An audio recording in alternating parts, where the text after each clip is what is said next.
Hello and welcome to the Minds on the Frontline Podcast, brought to you by the Frontline Strong Together 5 program. FST5 provides streamlined access to behavioral and mental health services, as well as crisis resources for Michigan's Frontline 5 workers and their families. This includes all professional, part-time, and volunteer firefighters, EMS, law enforcement, corrections officers, and 911 dispatchers in Michigan and their immediate family members. First responders and mental health experts collaboratively created FST5 to provide 24/7 live support, effective resources, and cutting-edge services to prevent and alleviate PTSD, anxiety, depression, and other frontline work-related mental and behavioral health challenges. Need help now? If you are a frontline worker in Michigan or an immediate family member experiencing any crisis, work-related, substance abuse, depression, relationships, finances, or any other, reach out by calling 1-833-34-STRONG or go to fst5.org for more information. I'm Jeff Lassers, one of the hosts of the Minds on the Frontline podcast, and I'm a professional firefighter, paramedic, educator, and content creator. Minds on the Frontline is co-hosted by Mike Mattern, who is also a professional firefighter and paramedic. In addition, Mike is a peer support team member for his fire department and the Frontline Strong Together 5 program, a board member of the Michigan Crisis Response Association, and the former chair of the Michigan Professional Firefighters Union Behavioral Health Committee. Mike has training and experience with frontline worker mental and behavioral health. On the other hand, I do not. My role is to produce the show, whereas Mike is our resident subject matter expert. Together, we hope to inform, educate, and entertain frontline workers, their families, and the public regarding the realities of frontline work-related mental and behavioral health challenges. In this episode, we sit down with Brandon Evans, a firefighter, researcher, and founder of Fire to Light. With over a decade on the front lines, Brandon has firsthand experience with occupational stresses that first responders face. His struggles with mental health drove him to advocate for better support and resources within the firefighting community. Fire to Light was born from this mission, aiming to address mental health challenges through education, training, and proactive solutions. Brandon's goal is to inspire a shift in how all frontline agencies approach mental well-being, prioritizing it alongside operational and physical health. One of Brandon's key initiatives is Heroes Are Also Human, an international examination of mental health in the fire service and its impacts on the emotional well-being of firefighters.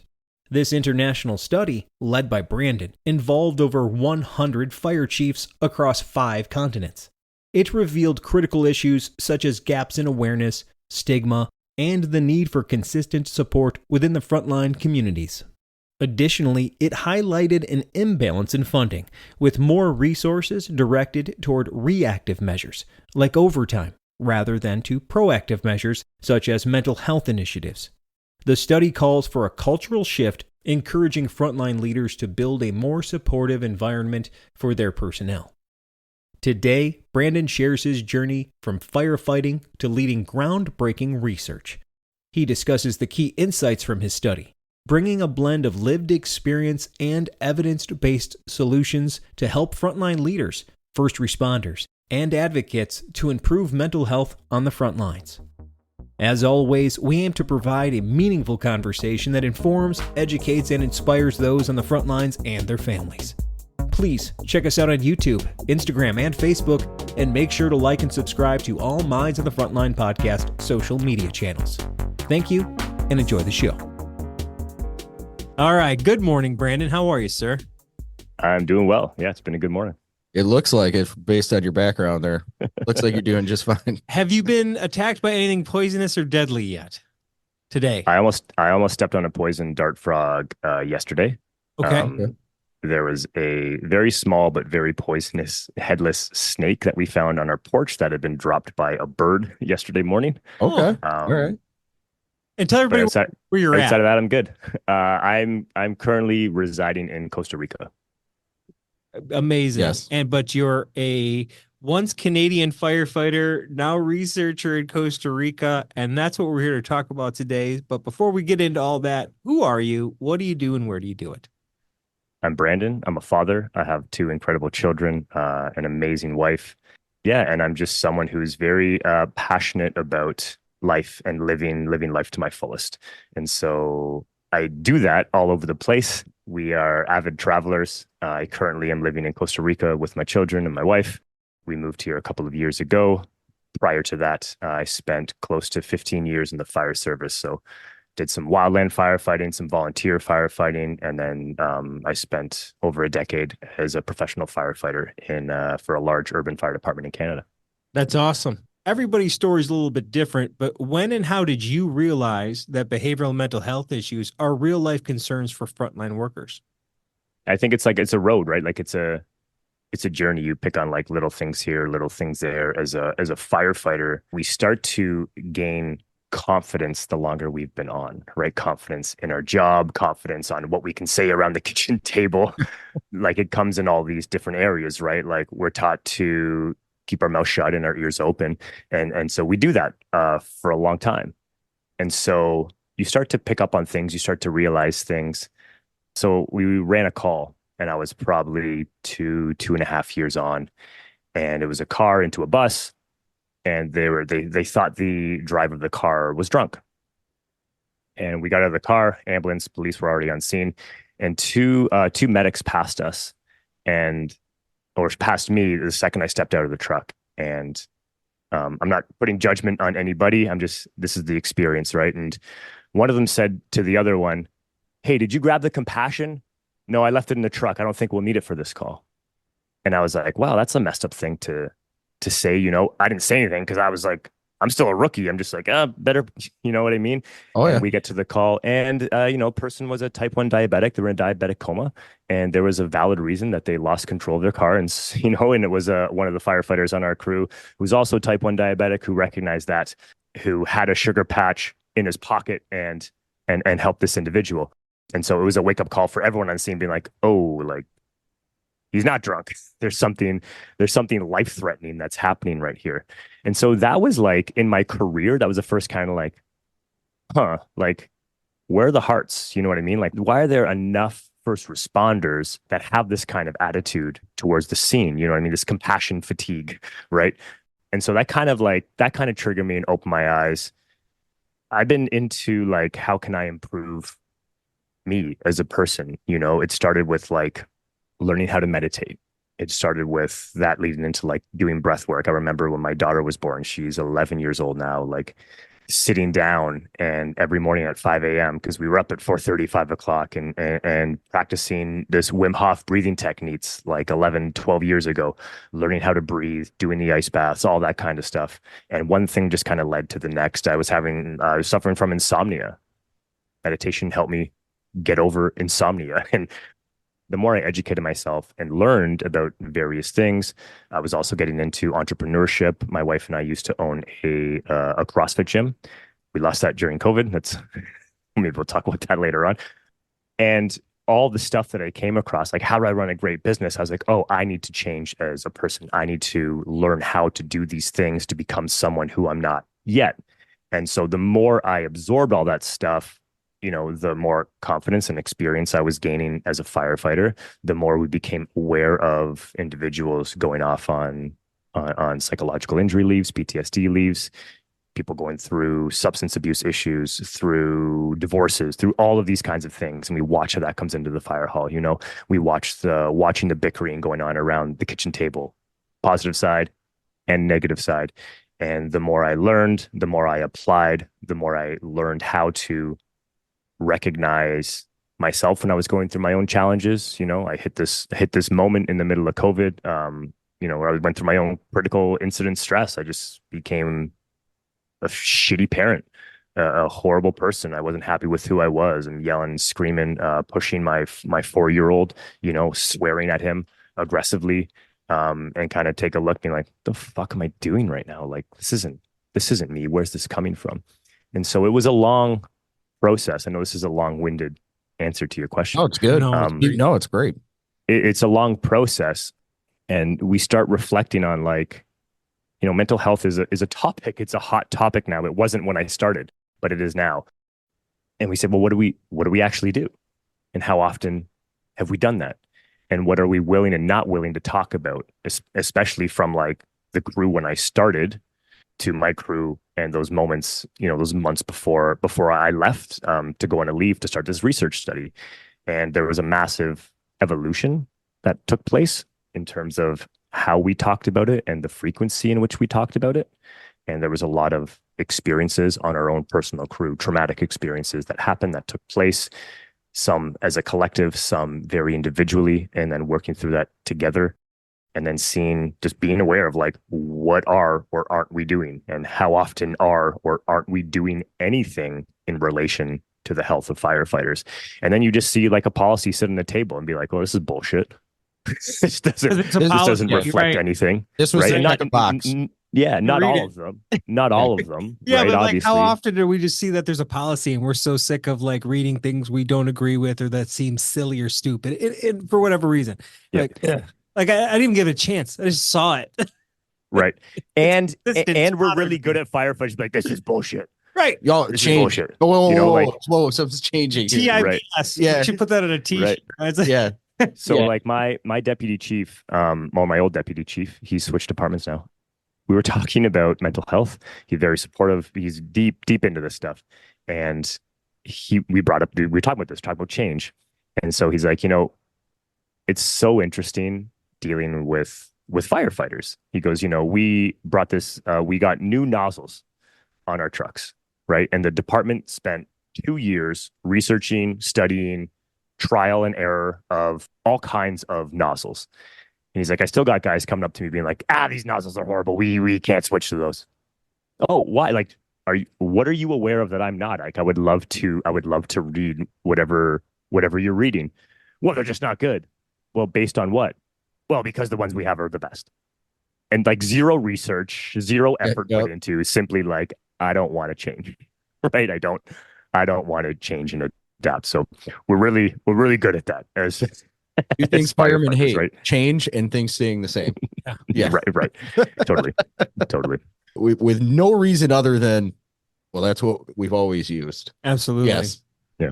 Okay. Yeah. So that was a very rich answer. I think you hit that nail on the head. And I think that strikes a chord with, I think a lot of people listening, and they can all empathize with that, not just sympathize, but truly empathize with your feelings on that. So how do you go from the gig of professional firefighter up in Brampton, Canada? By the way, center of the greatest hockey players in the world come from there. There you go.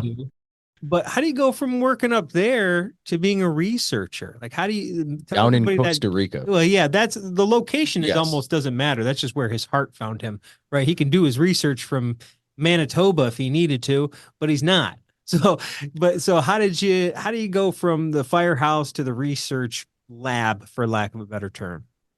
Short answer, I think, is like just being open to like that one thing is going to lead to the next and not knowing what that is, but something is going to come. And so how did it happen?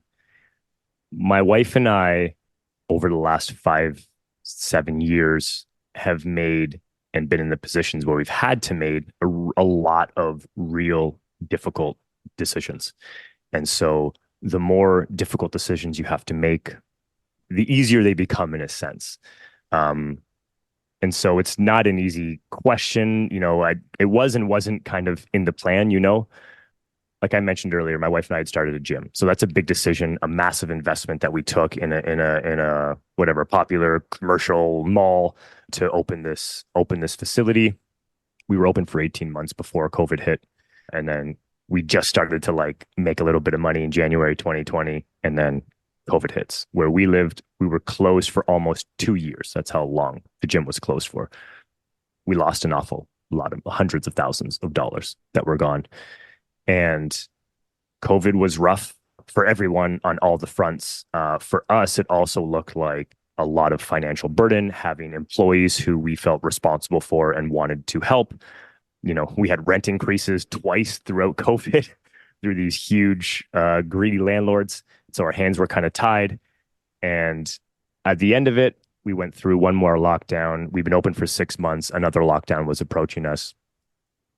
I have a really good friend of mine who's mentored me in a spiritual sense We have amazing conversations. We meet frequently, and we just kind of like talk, like, how do we articulate that side of ourselves that we can't see, that we can't touch, that we know exists, that sixth sense, whatever you want to call it, right? And so we had a lot of conversations, and financially, on paper, the gym was like, it was a disaster. It was going to take me years to get back. 18 months is what we predicted based on being open for those 6 months.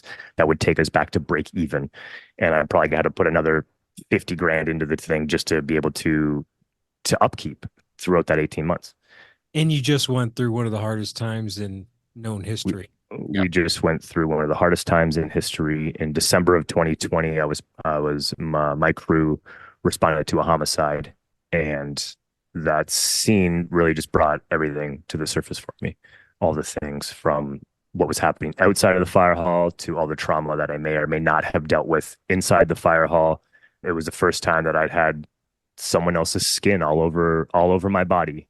And I came home from that. I didn't want to share anything with my wife. My kids were little. They're like 7 and 4 years old, something like that. So I'm not talking to them about what daddy just did. And then they announced another lockdown. So I'm answering phone call after phone call of members canceling their gym memberships, right? And to me, I'm just like, oh my God, like, how much longer is this thing going to go on? We were just closed for 6 months, open for a couple. Now we're going back into another lockdown. They're already telling us this is probably going to be longer than the last lockdown. And so this is when like this eruption happened where I'm yelling and swearing at my son when he walks into the room, pushing him out of my office. He falls down. I'm just like, the fuck did I just do? My wife looks at me. She's like, you need help. And so I got on the train like right away. I booked a session with my breathwork practitioner. I booked a session doing neurolinguistic programming and all these things. I talked to a therapist. All these things kind of happened where we are, our schedule. Once a month, we have 7 days off on our 24-hour shift schedule. And so got off shift on Thursday, and then our 7 days off starts. This is where all the big fires come on, right before you have to go home and deal with your family. Mm-hmm. Yep.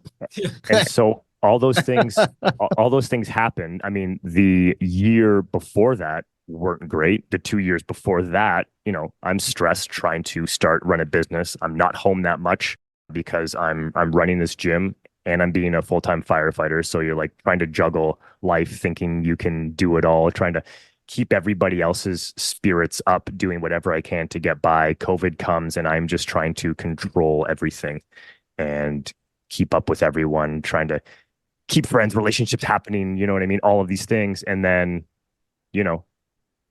shit hit the fan and I just couldn't hold on. I couldn't hold on anymore. I'm like, what? Getter's full. What can I actually control? And there's all these things. I'm like, wow, I can't actually control these things, but I can surrender to them. I can start, how can I listen to something a little bit differently? And so, yeah, it was a quick turnaround. I shouldn't say turnaround. I was quick to recognize like I need to do something And willing. And willing.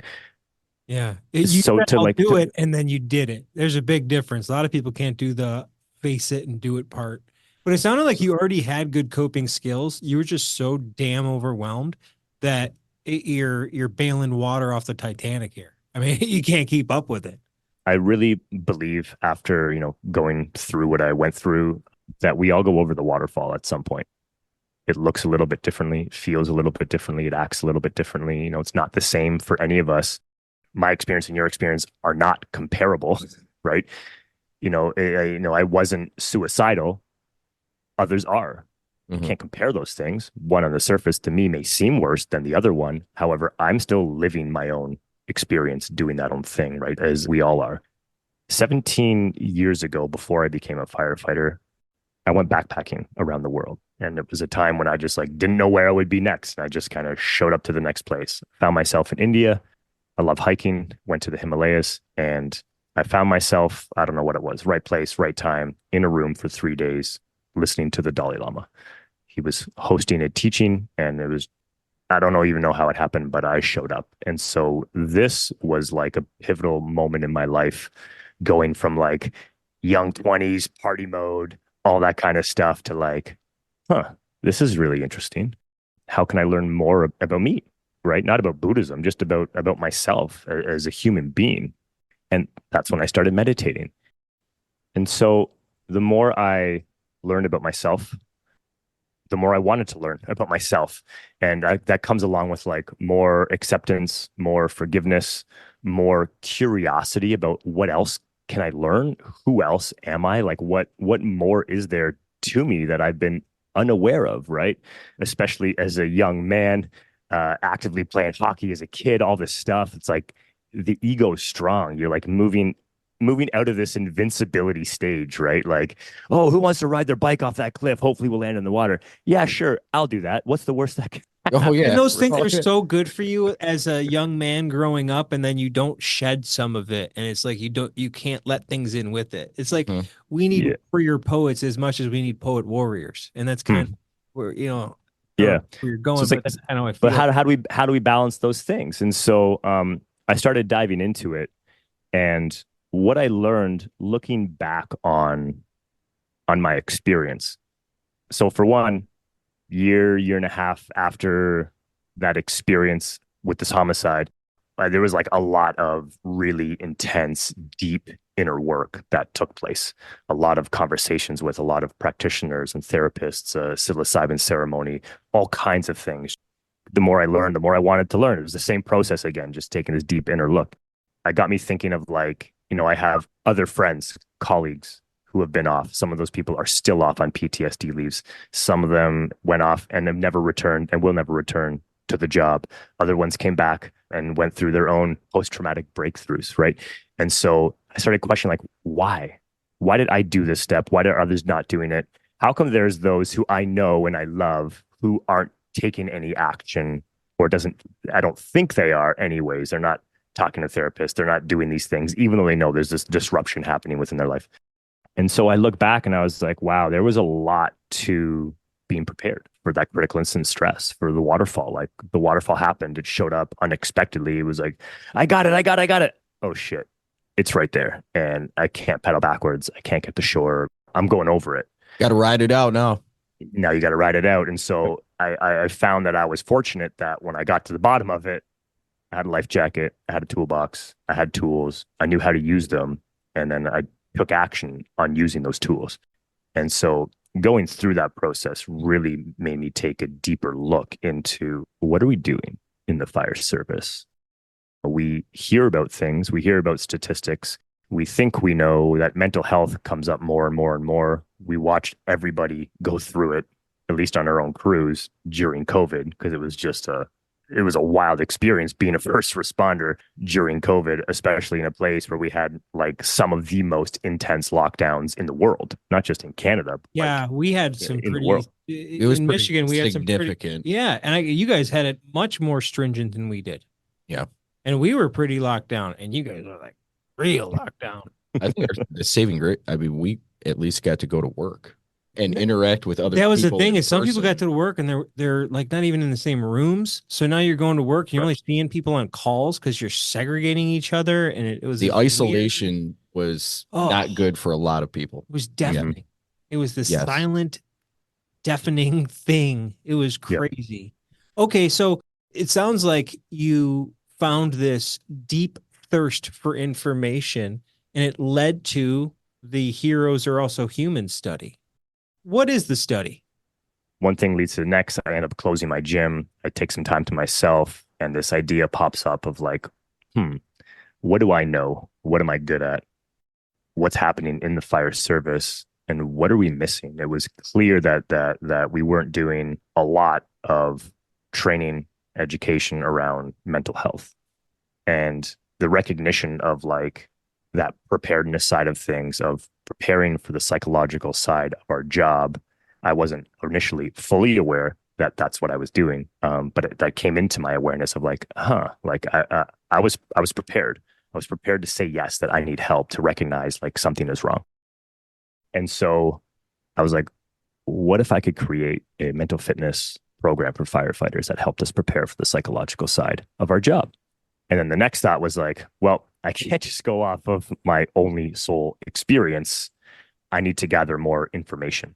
And so I just wanted to know, what's the current state of mental health in the fire service? And I dove in. I consulted with the psychologist. We drafted the questions. I didn't want to come from a not a psychologist, so I wanted this to be from my experience as a firefighter, interviewing other people with lived experience. I wanted to talk to the decision makers, the people at the top who make the decisions, who implement policy, who allow for specific types of training to and not to happen. And I wanted to get an idea from them as to where are your fire departments at, and how do you think, feel, act, react to mental health, and who's doing what? Like, maybe I'm wrong. Maybe it's just my department. Maybe it's just my crew. Maybe it's just the little bubble that I know. And so that's how the study started. I dove in. I thought I would interview, if I got lucky, around 20 or so chiefs and leaders, primarily in Canada, in Ontario. If I got lucky, maybe I'd hit a couple in the States. And that kind of snowballed into over 100 fire chiefs from 5 different continents who represent more than 1.3 million firefighters globally. I would say that's a good sample size. It's also a good place to start. Yeah. Call the chiefs and say, hey, what's going on? Yeah. So, and that's literally what I did. So you reach out to all these chiefs, you reach out to all these different departments across the world. What are some of the things that you learned from this study? A lot. That most of us are doing the same thing. There's definitely more similarities than there are differences. In the impact, or like or what they're doing, or what everybody's doing for it, or when you say this. Yeah. So when it comes to, well, and it comes from different places. So when it comes to like how we train our firefighters, at least the frequency of what we train, similarity. Over 86% of the departments that we interviewed only train in mental health programs 1 to 2 times in a firefighter's career. Yeah. Say that again. Not even once a year. Once in a career. Yes. In a career, in a 25-year career, over 86% of departments only train 1 to 2 times. On something that could kill you. Yeah. So the conversation comes up on, well, what is training, right? We looked at specific hands-on in-classroom training. This doesn't include things like signage, doesn't include emails, doesn't include conversations around the halls. There's a lot of other initiatives that I would include in training. For us, it was, what can I measure? What can I count? Right? Yep. We learned that there's a lot of fire departments who are really focused on measuring the statistics around mental health, and the inability to do that because of, all these privacy issues that come up, right? And so the focus became on, well, why would I invest money in something that I can't gauge, I can't learn from, I don't know if it's going to work or not. On the other hand, there's a group of individuals and departments who don't care. They just say, we want to help. We understand. I think that this program we bring in is going to help somebody. And so let's do that. And can we adopt more programs? Because the more programs, training, education that we bring in, they're all going to reach someone. We're all different. We all absorb things differently. And so some departments do that. They don't focus on how do we measure this now. And so some that we have determined perhaps are leading the charge when it comes to mental health in terms of everything, frequency, volume, in terms of how their department has seen an incredible amount of improvement of mental health for their firefighters over the last 5 or 10 years. And these just come from both the quantitative and qualitative information that we collected from our research. It's like it's not a pinpoint thing. There's limitations to what I'm saying, obviously. However, you get the general idea, the feel from these leaders of like where they were to where they are now. And they're like, we've seen an incredible improvement in the health of our firefighters. They're coming to work. They're staying at work. They're coming off leave quicker. They're not staying off on leave all the time. So there's all these factors that build up. Yeah, there's certainly things you could correlate from instituting mental health things and people taking less time off from work with their sick time. We want people to use all your vacation time. Use it. Have fun, man. Yeah. But I hate to see it when guys use sick time because they need it. You know what I mean? They need those mental health days where they just can't come to work. Right. And when when somebody says you can't measure it, it's like, I think you can infer. You can see a lot of things in there. So yeah, please keep going. So what we have now is there's a couple of departments who have had a very aggressive approach to developing their wellness programs over the last 10 to 12-ish years. And so now separate departments are looking backwards to be like, okay, what do we do? How do we do it? What's in place? Now we can look back to better determine what is or isn't working. So now they're looking at, okay, how do we measure this thing? And this potentially in the future could really benefit lots of fire departments. And your fire department is different than mine, is different than that person's, and is different than that person's, right? There's similarities in our cultures and there's vast differences. You know, you look in the States, from state to state, from in Canada, from province to province, there's a bunch of laws that can happen in one place, but things can't happen in another place. So how do we get creative enough to develop what works for us, where we live, who we are, the culture of our department? So it's an interesting thing. It isn't as simple as use this hose, it's better, and this is why it's better, right? I think our minds go to that, right? All we've done is measure our equipment.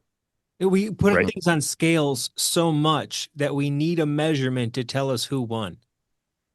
Right. And we need something. Yeah. You can't really do. And it feels like what you're saying is you got to take in all this information and have the critical thinking skills to then look at how your department is affected. And then what resources does it need right now? And then what do I need to invest in as we move forward? So that's a really interesting word. I shouldn't say, how do I say this? A lot of conversation is around costs and budgets. Oh, if I only had the money. Oh, God, I hate that. We've seen examples of fire departments in the same state, different towns, very different budgets, who are both in very similar places in terms of how they've managed, dealt with, implemented these strategies. Right. And so it isn't always about the money. Money plays a role. But so this was said to me by a friend years ago. We're having a conversation. He's like, what if everything in your life, you looked at it as an investment, not as a cost? Oh my God, my groceries are so expensive. Whoa, look at what I'm eating. I'm eating these grass-fed beef and super healthy, organic, all this stuff, whatever it was, right? But every single thing, it's like, just flip the switch on it.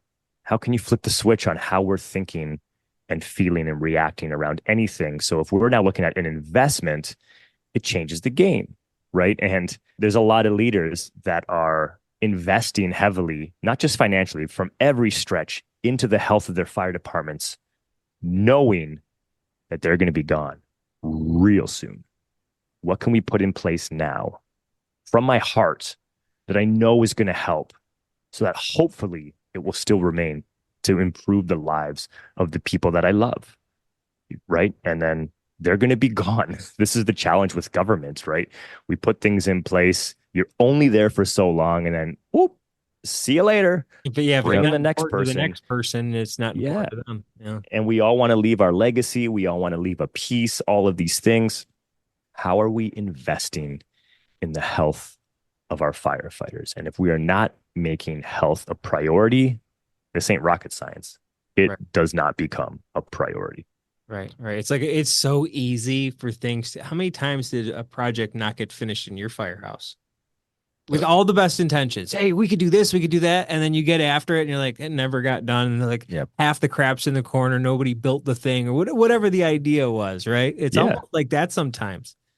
I think you hit the nail on the head when you're talking about investing in your people. It improves everything. Every aspect of your department will improve if you put the money, put the effort, put whatever you want to do towards improving those employees' health and wellness. Yeah. You'll see returns in every aspect of your department. You're going to want to come to work. That's it. They want to come to work. They're happy. You're going to get more production out of them. And unfortunately, let's just talk about it. Dollars and cents. You may put a little bit of an investment up front to take care of your people. It's going to catch you on the back end. You're going to save money by all the overtime that you're going to have to put out there, the sick time use, if you have a problem with sick time use, you should probably start looking at the wellness of your employees. 100%. Because I can almost 100%. Guarantee you, if you're having a sick time problem at your department, it's probably because your employees need to get taken care of. Yeah, they're not happy within their organization, and they could give a fuck to be there. Exactly. If you've got the sore back, right, but you go to work and you're going to be supported, you're going to go, yeah, you know what? I think I can do it today. But if you think you're going to go to work and it's just going to be that dark, dank place where no one gives a shit about you, with that sore back, you're going to go, I'm going to call in today. They don't care about me. I'm a number. I think departments have to realize that in cities and wherever place you work, I can't stress it enough. You take care of your people, they're going to show up for you. And it's not rocket science. So if you're looking at and you're going, wow, we might have a sick time issue here. Why don't people want to come to work? Well, you can probably fix that pretty quick if you just take care of them and implement these programs or whatever it may be. And the other thing you said was all the head people running these things, you can do this stuff on a $0 budget. There's a lot of things you can do. There is a ton of stuff that you can do that doesn't cost a lot of money, and if you're using money as to hide behind of why you're not doing this, that's just an excuse at this point. You can find money to do a lot of projects. You know what I'm saying? It's all what you make of it. Yeah. It's like anything else. It's what you actually make of it. A lot of this can be lip service when people start going on the roads of the money and this and that. But give us some more of the key things that you learned from the study. This can probably be revealing, I'm sure. So what other key things would be of interest? I'll just run a bunch of stuff out for you. Perfect. Yeah, go ahead. Roll. I'm sure you've done this once or twice. So hit us with 3 of the major challenges we're seeing when it comes to mental health of firefighters are a lack of trust, a lack of understanding and acceptance of mental health, and humanity, right? I'm not going to say a lack of humanity, but humanity is woven through all that we do. So that's the reason why the report is titled "Heroes Are Also Human," right? You're saying like just seeing that the person in that uniform is, let's all not Your forget person that's a person. first. Are we focusing on the uniform or the person behind the uniform? Yeah. Any department, I don't care who you are, where you're at, any department, look at all of your policies and procedures. Which of those policy and procedures speak to the uniform, which speak to the person behind the uniform, and what does that treatment look like? How do we discipline? Do we discipline the person? Do we discipline the uniform? What does that look like? Who's disciplining who?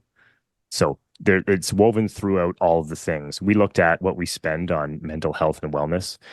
And then something else that surfaced for us was what departments were spending on overtime. And so I started to see a correlation here. So on average, this is a global perspective. On average, we spend 0.7% of our overall operating budget on everything we do for health and wellness. So entire divisions. On average, we spend 3.8% of our overall operating budget on overtime. So we spend 438% more on overtime than we do on health and wellness. Okay, great. So why do we do that? At first glance, I was like, what if you spent just a couple percentage points more? Like, what if it was 430%? You took a little bit more and dumped it into wellness. How would that, or new fire equipment, bunker gear, fire trucks, wherever those areas that you're saying we don't have personnel, we don't have enough money. And so what is overtime, right? We're contracted to work a certain amount of hours per week, per month, per year, whatever it might be.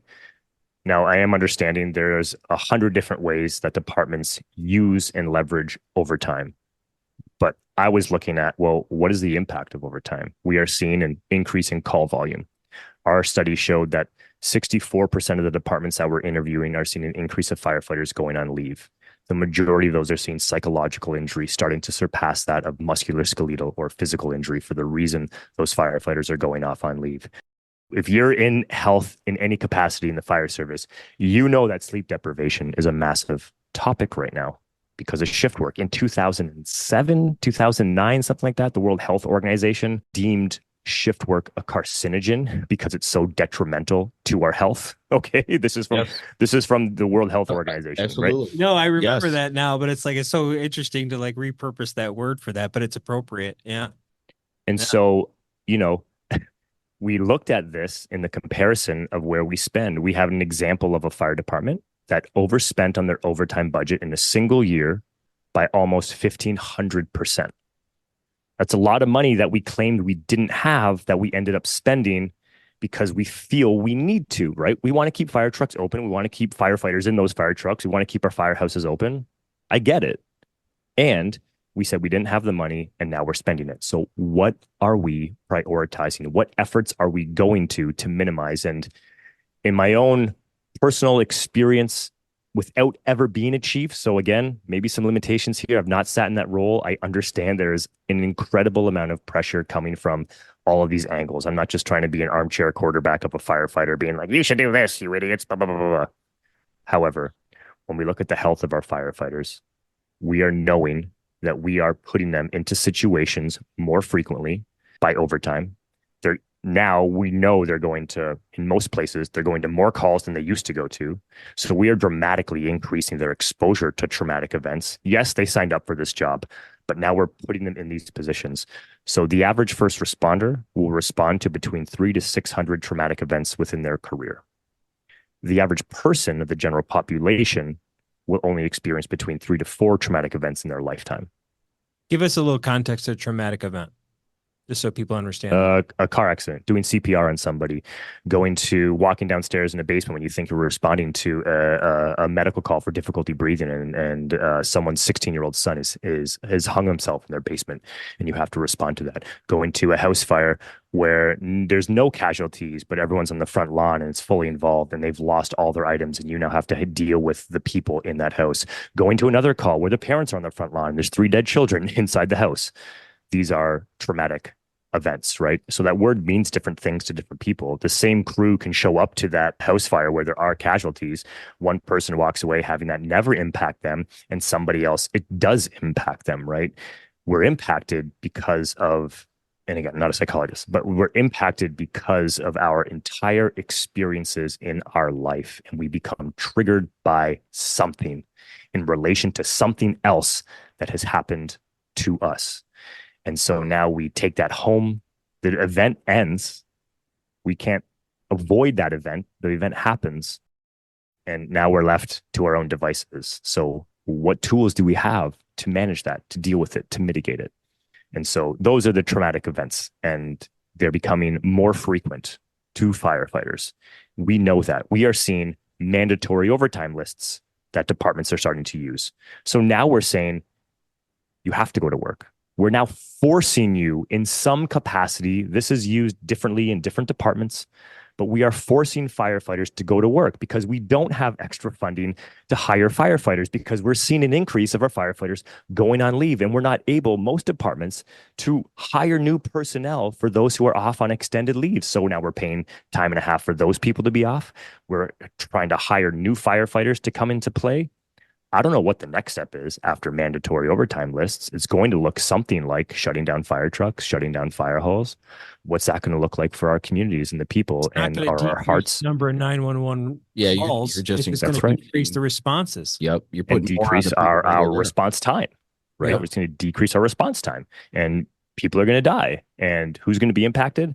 The individuals, the citizens, Sure. And the firefighters going to say, fuck, it took us 20 minutes to come to this call. We used to respond in 5. We had to go to some other difficulty breathing call. And now this person's died because we didn't respond quick enough. Yes. Yeah. And every day you're eating it's like death by 1,000 cuts sometimes in these situations. Mm-hmm. It's like, well, it's not that bad. And everybody keeps telling me it's not that bad. It's not that. And I'm saying that facetiously. I'm not saying I'm going through this situation, but I've seen this play out where you just keep taking these light blows on the chin every single day, whether it's your equipment, the number of calls, the fact that this facility is abusing your services. There's all these different variables that just eat at you. And then they're like, oh, you have to come in today. It's like, no. Well, no, you have to. The contract says you do. And so now not only do I not want to be there, you're forcing me there. I'm not going to have a good attitude. Yeah. And I still have all my own problems. Yeah. I still got stuff at home. I still got whatever it is. I have a life. Yep. It's not going to make it easy on me. So, man, that really does show. Well, it should tell you something when you're offering overtime and people don't want to come into work. Oh. When it's surpassed, money no longer is a motivator. It should be a good weather vane for leaders to look. Money's only a motivator for like so long. Month? Yeah, that's it. When you're going, hey, here's double time to come in, and you're still like, nah, not worth it. Yeah, doesn't matter. You've seen the ebb and flow of that in many organizations. Yes. Yeah, where you get beat up. Like, cool, you can't. That carrot doesn't taste good anymore. No. I believe that at a global level, in the fire service specifically, based on the research that I just conducted, that we are in the midst of burnout, and things are probably going to get worse before they get better.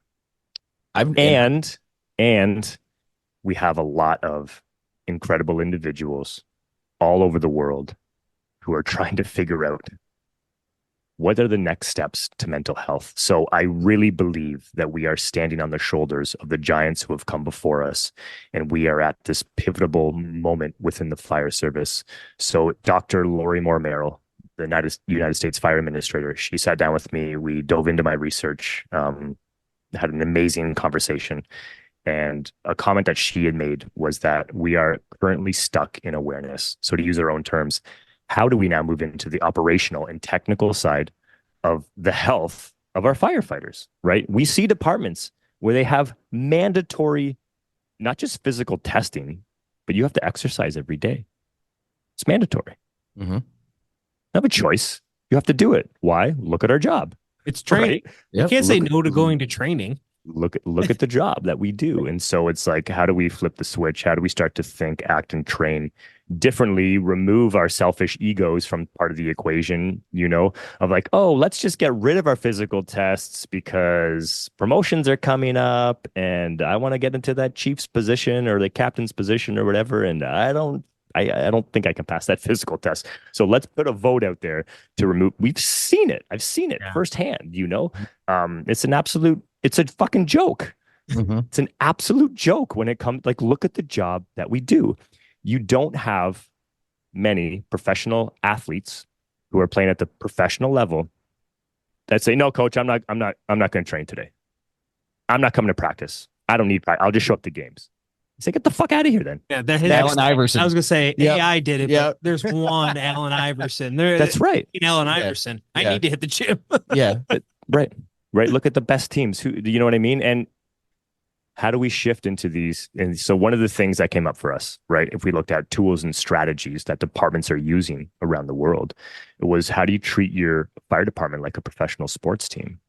So it came from two different avenues. One was a department hired an ex coach from the NFL, some kind of assistant trainer. And he took one look at the department and said, man, like, why are your firefighters off for so long? You got firefighters off with physical injury, waiting 6 months on average to get an MRI from their state medical system. $1,000 a day to have your firefighter off on leave in this state. It costs $1,000 at the clinic down the street to get an MRI. Send them there tomorrow, and we can start the rehabilitation process. They'll be back on the trucks sooner than the 6-month window, and the focus will become on rehabilitating them so that we can prevent that injury from happening again in the future. This department, on your unmodified duties, they have their own in-house clinic, and you do 3 to 4 hours of rehabilitation 4 days a week on shift for modified duties. They got firefighters coming from all over the state to come work at this fire department. Because they're taking care of them. It's crazy. If you take care, flip the switch. You give me resources, get out of the way, give me, the expectations, and let me go. I'm probably going to do you proud. And that goes for so many firefighters. So many. They've drastically reduced their costs, not zero, but they're not a lot of their overtime, backfilling, right, insurance payouts, because everything happens in-house now. They have their own in-house clinic where firefighters, and then that spills over into all other areas of health, right? Firefighters, they start to adopt these things. Now they have a neurofeedback specialist. I'm pretty sure they just brought in he's like a mind performance coach, an ex-Marine or Navy SEAL or something of that manner, right? On staff. They have an MD on staff, athletic therapist, physiotherapist, all these things, and they used to spend that $3 million on the back end. Now they've invested it and they spend it on the front end for more of rehabilitation and preventative measure, And would you say that the payoff is as exponential as the costs were? Meaning that before, when you have a person off, and then you got the overtime, then you got all this lost time work, you have this massive exponential cost that's building a building. Whereas if you invest it, not only do you have less overtime, now you have engaged employees that are giving back to the system, and now a part of it, we're going to come up with the next big idea to help your department and your community. So we don't have the research behind it fully, like specifically. However, I would agree with that, make the investments, however they look, whether it's financially, whether it's time, whether it's through whatever. And you're going to see the payout. And I think part of the issue when like we looked at that lack of understanding and acceptance of mental health is like, we need to understand time, right? Like things take time. So like I said, right, like we do need to wake up to what we are and aren't doing to the health of our firefighters. Like things aren't good. And we are way further ahead than what we were 3 years ago, 5 years ago, 10 years ago, 20 years ago, 30 years ago. Like both of those things are happening. It's like heaven and hell existing in the same plane. Like they both exist. They're both real. And it's just perception. Like, how are you choosing to look at it? Because how we choose to look at our fire departments, well, we'll see it. It will be reflected back at us. If we think everyone's cheating the system and we try to control our sick time because they're all a bunch of crooks stealing the city's money, then that's the attitude that's going to come out. Yeah. And like a part of that's true. You know what I mean? Like, I get it.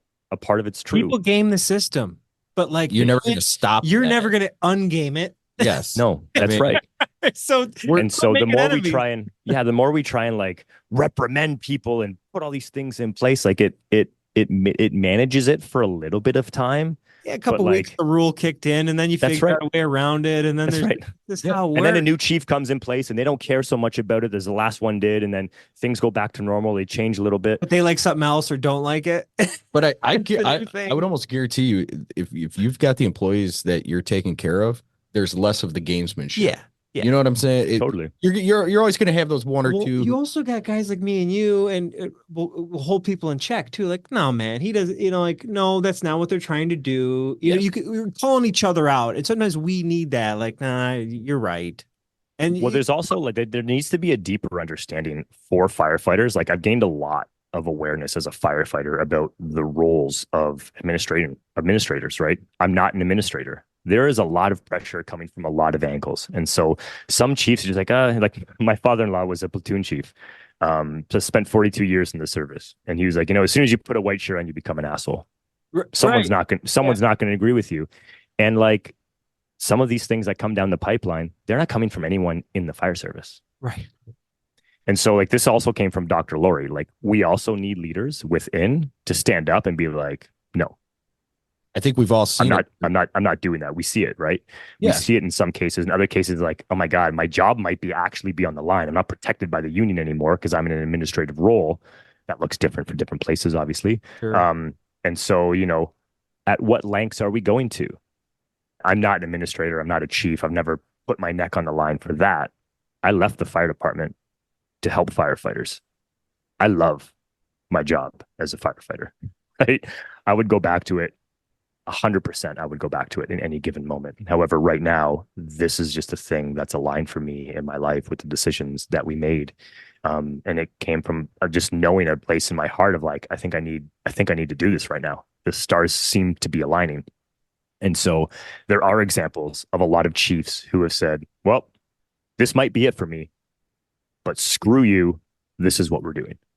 And so how do we do that? It depends on the situation, depends on the circumstances. Or if I can't do that, what else can I do? How creative can I get with my leadership, with my team, with my initiatives, with the things we're trying to implement? So it might just look a little bit different, but actually be the same thing. I don't know. You know what I mean? Like, how creative can we get, opposed to being like, we tried and they said no, so we're just going to do the exact same thing we've been doing, hoping for a different result. Right? That's the definition of insanity, right? Yeah, absolutely. Man, that's a lot. That's a lot to take in there. So based on all of that, what would you say to frontline leaders and those policymakers, the people that turn that dial, can actually make a decision on this? What do you say to them to best support the behavioral and mental health of their personnel?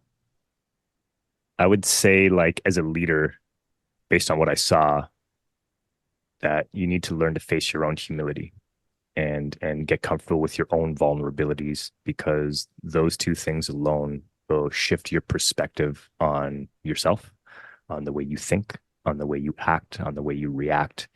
And I really believe, the more vulnerable we become, that happens through facing our own humilities, that our hearts expand, and that we learn to, and when our hearts expand, we connect with other people's hearts on levels that we just didn't before. And so we start putting humanity in front for the good of humanity, for the good of the people who are here. And then the deeper we dive into that, we start to say yes to things, and then we start to say no to other things that aren't aligned with humanity, because our health is our humanity, the healthier we are on all fronts, physical, emotional, spiritual, mental, psychological, relationship health, all of it, our health. It's such a massive thing, right? And so we learn to face those things about us, and we see others differently because we learn to see ourselves differently, and it changes our perspective, opposed to saying, oh, look at Johnny and calls in sick every Saturday. I got to get this guy. Well, maybe what you didn't know about Johnny was that maybe he was going to AA meetings and he was suffering from alcohol abuse. Maybe he has a really sick child that he hasn't shared with anybody because he doesn't know how to deal with it. Maybe, there's always something that isn't on the surface that we are never going to know, right? We're not going to know all those things, right? Maybe he's an alcoholic because he was beaten and physically or sexually abused as a 6-year-old boy that you're never going to know about. And it's not up to you to know about it. So how can we think differently about each other, about ourselves to move forward? So face your own vulnerabilities, get real comfortable being uncomfortable. We're good at it in a fire, but how good are we at it internally? And then if we can learn, so one of the most powerful tools that we saw for improving the mental health of firefighters is storytelling. Because when I share a piece of my story, you share a piece of your story. The more comfortable we get with vulnerability, the better we are at facing our humility, the more open we are to sharing our stories. And the more open we are to share our stories, the more contagious it becomes. And the more people start to look at their own life a little bit differently based on what those around us are doing, are saying, how they're acting, how they're reacting, all of those things. Yeah. The oral tradition of the fire service is one of the most human things that goes back so far. We share experiences. Absolutely. And I think that, the fire service and just first responders in general, where we're at today was built on that oral tradition of passing down those little tidbits, those little nuggets, those little experiences. And those experiences that other people have experienced have probably kept generations past that safe from not doing the same thing that they did. When you're up on a roof and it's smoky, don't walk, crawl, because you might go off the edge. Just a small nugget like that. And there's no reason why we can't, like you talked about, the storytelling portion of it, have that oral tradition of passing down, just like you talked about, your experiences, my experiences, Jeff's experiences of this is what I went through. This is what I saw. This is what I dealt with. This is how it made it better. Because those conversations, those are the ones that are going, not just today or tomorrow, but those are the ones that are going to build that base that down the road, firefighters, paramedics, cops, dispatchers, 20 years from now are going to gain a better life with better outcomes because of the stories that we're telling today, because that oral tradition is going to be passed out. Yeah. And I think that's why, and everybody's afraid to talk about it. They're afraid to be vulnerable. They're afraid to have that humility that the scariest thing is to open yourself up. I don't think there's a scarier thing in this world is to allow yourself to be vulnerable. And especially, I would say, in the first responder community, because we have to put that armor on.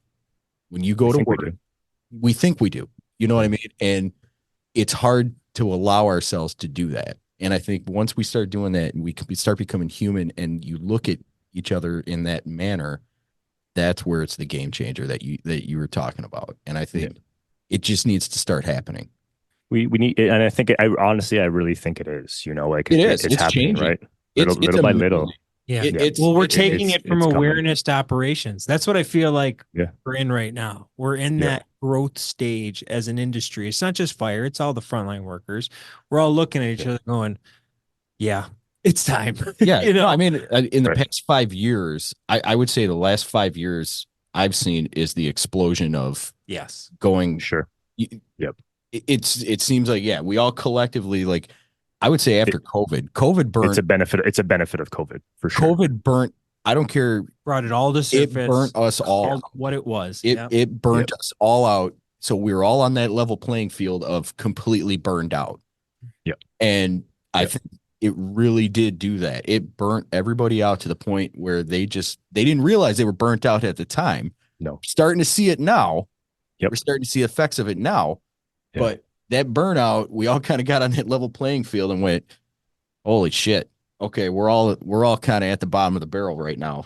What we got to do to climb out of this thing. You know what I mean? And it's I think that's why the past 5 years it made it okay to talk about mental health. It made it okay. A necessity. Yes, it made that was the. Well, maybe it was like a way for everybody. Okay, since this big thing happened, I can use it as not an excuse, but a reason to let it out. Because everybody's just like, all right, we've had enough. Yeah, we all want to jump on the bandwagon, right?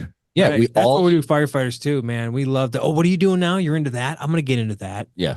Totally. But we all shared the same experience. Yeah. Whereas before, your experience with trauma was different from mine, from somebody else. But your BS was different than my BS. But on a global level, we all shared this same experience. Yeah. We all shared that isolation. We all shared all that. Yeah. And I think that's what made it kind of okay, is that was okay to talk about because we all experienced it together. Absolutely. You know? Yep. Well, to guide us through more of those experiences, tell everybody about your website, all your stuff. Where can they get information about your study? How can they learn more, get you to talk with them? Yep. Yeah. You can find us at firetolight.org. There's all the information about what we do, from our research to our programs and coaching, all that kind of stuff. You can get in contact with us there. You can hit me up personally at brandon@firetolight.org. That's my personal email. So just hit me up on Instagram. We are firetolight_firefighters. So follow along wherever you can. Any questions in response to anything that we've said, any curiosities, want to get your hands on the report, just reach out in any of those capacities. And we're happy to chat further. Yeah, anybody listening to this that's a leader especially, please reach out to them and get your hands on this document, because it's worth reading and at least getting very eye-opening text. Somebody did all the work. You might as well benefit from reading the thing. Yes, that's right. That's right. Yeah, no, it's been amazing. It's been eye-opening. We're getting a lot of incredible feedback, just from chiefs that we've interviewed from all over the world. So yeah, we want to get it out there. We want it in your hands. Hopefully it makes you think a little bit differently about some aspect of what you're doing within your fire hall. Well, it's a good investment of your time to check it out. Yes. Pun intended. Yes. All right. Thank you very much, Brandon. Have a great day, sir. Thank you for joining us on the Minds on the Frontline podcast. We hope everyone enjoyed this episode. We have more great content coming out soon. Please check us out on YouTube, Instagram, and Facebook, and make sure to like and subscribe to all Minds on the Frontline podcast social media channels. Thank you for listening to the Minds on the Frontline podcast. Have a great day.